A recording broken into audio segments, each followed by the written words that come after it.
சர்வமங்கள மாங்கல்யே சிவே சர்வார்த்த சாதகே சரண்யே திரம்பிகே கௌரி நாராயணி நமஸ்துதே. அனைவருக்கும் வணக்கம். இன்று இந்த காணொளியில் நாம் காண இருப்பது எப்படி பலன் எடுப்பது, எப்படி ஒரு கிரகத்தை கணிக்கிறது, இது நன்மை செய்தா தீமை செய்தா எப்படி செய்யும், இல்லை அது நன்மை செய்யுமா தீமை செய்யுமா, இதை எப்படி ப்ரெடிக்ட் பண்ணுறதா நம்ம இந்த காணொலியில் பார்க்க போகிறோம். முதலாவது வரக்கூடிய ஜாதகக்கூடிய அந்த ஜாதகருடைய ஜாதகத்தை பார்த்து முதல்ல நம்ம முதன்மையாக ஒரு ஜோதிடரை பார்க்க வேண்டிய லக்கணத்தை பார்க்கணும். கொடுக்கின்ற ஜாதகத்துக்கு பலன் சொல்லக்கூடாது. ஒரு ஜோதிடர் அவருடைய சக்ஸஸ்ஃபுல்லாக வரணும்னா முதல்ல அவர் கொடுக்கின்ற ஜாதகத்துக்கு பலன் சொல்லக்கூடாது. அந்த லக்கணத்துடைய எத்தனை லக்கண சந்தியாக இருக்கா, லக்கணம் மிடிலாக இருக்கா, லக்கணத்துடைய டிகிரி என்ன, அந்த லக்கணம் ஆரம்பித்த அந்த லக்கணம் எத்தனை டிகிரியில் இருக்குது அதை முதல்ல பார்த்து, லக்கணம் சந்தியாக இருந்தால் முதல்ல அவருடைய டயத்துக்கு முதல்ல சேர்த்து அவருடைய நடந்த பாஸ்ட் விஷயங்களை என்ன நடந்திருக்கு, எது முன்னாடி என்ன நடந்துச்சு, இதெல்லாம் கேட்டு அப்படிலாம் தெரிஞ்சு கொண்டு தான் நம்ம ஜாதகம் கணிக்கணும். எடுத்தவொடனே கொடுக்கின்ற ஜாதகம் பலன் சொன்னோம்னால் நாம் தோற்று போக இல்லாமல் ஜோதிடம் தோற்று போவோம். முதல்ல ஒரு ஜோதிடர் என்பது முறையாக லக்கணத்தை சந்தேகப்படணுங்க. லக்கணத்தை சந்தேகப்பட்டு லக்கணம் எத்தனை டிகிரியில் இருக்குது, அப்படி பிறந்த நேரம்னா 40-50 நாளுக்கு முன்னாடி நடந்ததில் அன்றைக்குள்ள நேரம் குறிப்பிட சரியாக இல்லை. அன்றைக்குள்ள விஷயங்கள் இன்றைக்கும் பரவாயில்ல. அன்றைக்குள்ள ஜாதகங்களை பார்க்கும்போது கண்டிப்பாக நம்ம லக்கணத்தை முதன்மையாக சந்தேகப்பட வேண்டும். லக்கணத்தை தானே பலன், லக்கணத்தை தானே நமக்கு எது 2ஆம் இடம், இது 3ஆம் இடம், இது 4ஆம் இடம், 5ஆம் இடம் தெரியும். இப்போ லக்கணம் சந்தேகப்பட்டு தானே ஆகணும். லக்கணம் சரியாக இருந்தால் தானே எவ்வளோ பேர் ஜோசியராக இருந்தாலும் சரி, எவ்வளோ பேர் சக்ஸஸ் இருந்தாலும் பலன் சொல்ல முடியும். லக்கணமே இல்லை எப்படி பலன் சொல்ல முடியும்? சில பேர் சொல்கிறாங்க லக்கணம் இல்லாமல் பலன் சொல்லி நாங்கள் சொல்லிடுவோம் அப்படின்னு சொல்கிறாங்க. சில பேர் நட்சத்திரத்தினா எல்லாமே இருக்குங்கிறாங்க. அப்படி இல்லை.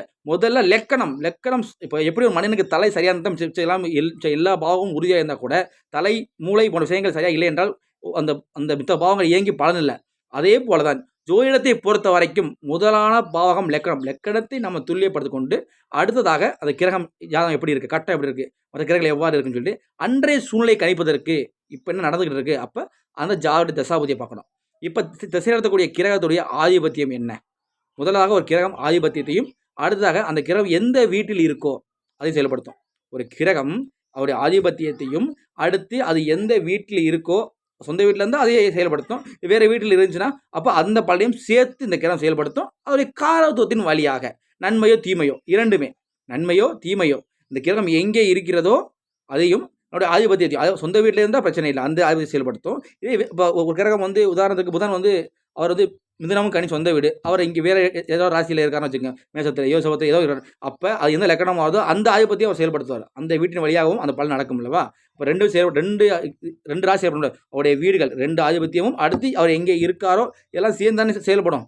ஒரு திசையில் நன்மை எல்லாமே நல்ல திசையாக இருந்தால் கூட சில பிரச்சனை இருக்கும், கெட்ட திசையாக இருந்தால் கூட ஒரு நன்மைகள் இருக்கும். அப்போ எல்லாமே கலந்தானே வாழ்க்கைக்கு நடக்கும்போது அப்போ ஒரு கிரகம் ஆதிபத்தியம், அவர் எங்கே இருக்காரு, அடுத்து யாரோட இணைகிறாரு, யாருடைய பார்வை பெறாரு, அந்த இணைய கிரகங்கள் என்ன ஆதிபத்தியம், 6-8 இல்லை 9-5 கூடியவர்களா, இல்லை யோகர்களா, இல்லை அவயோகர்களா, இதெல்லாம் பார்க்கணும். அடுத்ததாக நம்ம எங்கே வரணும், இந்த லக்கணம் யோகரா அவயோகரா இதெல்லாம் பார்த்துட்டு அடுத்ததாக அந்த கிரகத்தினுடைய இணையப்பட்ட கிரகம் அடுத்து பார்வைக்கு வந்துடணும்.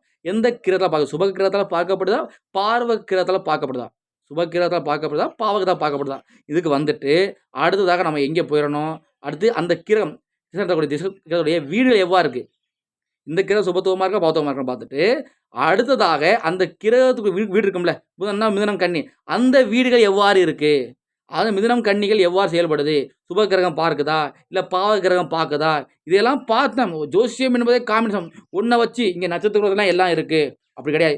ஜோசியம் என்பது எல்லாத்தையும் கொஞ்சம் கொஞ்சம் கொஞ்சம் கொஞ்சம் கொஞ்சமாக எடுத்து பழகணும். எங்கே இருக்குது, யாருடைய பார்வை பெறுது, யாருடைய இணைவை பெறுது, இதையெல்லாம் அப்படியே காம்பினேஷன் பண்ணிலாம் பலன் எடுக்க முடியும்.